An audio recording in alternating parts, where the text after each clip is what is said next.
துணை முதலமைச்சரும் விளையாட்டு மேம்பாட்டுத்துறை அமைச்சருமான உதயநிதி ஸ்டாலினின் 48வது பிறந்தநாள் விழா இன்று தமிழகம் எங்கும் திமுகவினர் உற்சாகமாக கொண்டாடினர். அந்த வகையில் மயிலாடுதுறை மாவட்டத்தில் உதயநிதி ஸ்டாலினின் பிறந்தநாள் விழாவை திமுகவினர் நலத்திட்ட உதவிகளை வழங்கி கொண்டாடினர்.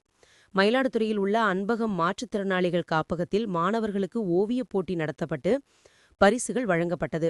இதில் 2 கைகளும் இல்லாத மாற்றுத்திறனாளி மாணவி லக்ஷ்மி என்பவர் தனது கால்களாலேயே உதயநிதியின் உருவப்படத்தை அச்சு அசலாக வரைந்து காண்பவர்களை வியப்பில் ஆழ்த்தினார். மாவட்ட நெசவாளர் அணி துணை அமைப்பாளர் பழனிவேல் ஏற்பாட்டில் நடைபெற்ற நிகழ்ச்சியில் சிறப்பாக ஓவியம் வரைந்து மாணவர்களுக்கு மயிலாடுதுறை மாவட்ட அரசு வழக்கறிஞர் சேயோன் பரிசுகளை வழங்கி பாராட்டினார். இதனைத் தொடர்ந்து பல்லவராயன்பேட்டையில் உள்ள உண்டு உறைவிடப் பள்ளியில் தங்கி பயிலும் நரிக்குறவ மாணவர்களுக்கு விளையாட்டு உபகரணங்கள் வழங்கப்பட்டன. விளையாட்டு உபகரணங்களை பெற்றுக்கொண்ட நரிக்குறவ மாணவர்கள் உதயநிதிக்கு உற்சாகமாக பிறந்தநாள் வாழ்த்து தெரிவித்தனர். இதில் ஒன்றிய செயலாளர் இமயநாதன், நகர்மன்ற தலைவர் செல்வராஜ் உள்ளிட்ட நிர்வாகிகள் கலந்து கொண்டனர்.